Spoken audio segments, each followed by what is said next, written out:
আসসালামু আলাইকুম, আমি আপনাদের ভালোবাসার কুইন্স ব্লগ। আশা করি আপনারা আমার ব্লগটা দেখবেন। এটা একটা রান্নার ব্লগ। আমি দুই তিনটা ও চারটা আইটেম নিয়ে আসছি রান্না করার জন্য, তো একসাথে রেডি করে রেখেছি আপনাদেরকে দেখাবো বলে। এখানে আমি সিলেটি শুটকি শিরা রান্না করব, সেটা একসাথে সব কিছু দিয়ে মাখিয়ে ঝুঁকিয়ে রান্না করব। তো আপনারা দেখেন যে আমি কিভাবে শুটকিটা মিক্স করি।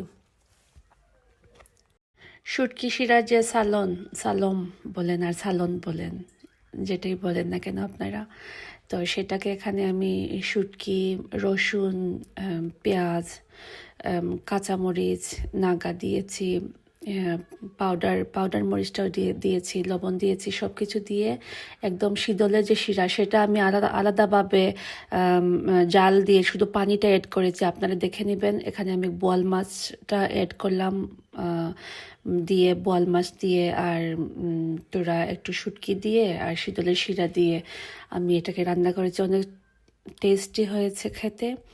তো যারা আমার ভিডিওটা দেখেছেন, তো আশা করি আপনারা ট্রাই করবেন এভাবে রান্না করার জন্য। আর এখানে আমি উড়ি রান্না করেছি।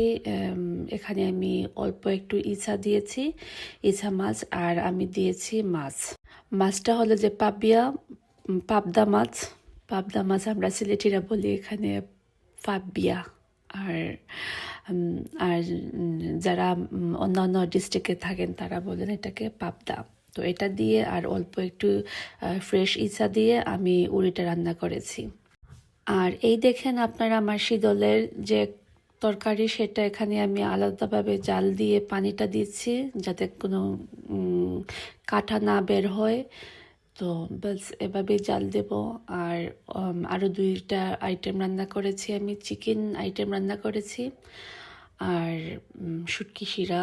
আর এখানে গরুর বর আছে, এটা আমার অনেক একটা ফেভারিট খাবার। আমি গরুর বর খেতে অনেক ভালোবাসি, তাই এখানে রান্না করেছি গরুর বর। আর এটা মাছের চাটনি, মাছের ভর্তা, লাই পাতা দিয়ে মাছ দিয়ে ভর্তা করেছি। এটা গরুর বুড়ি, এটা শুটকি শিরা রান্না করেছি।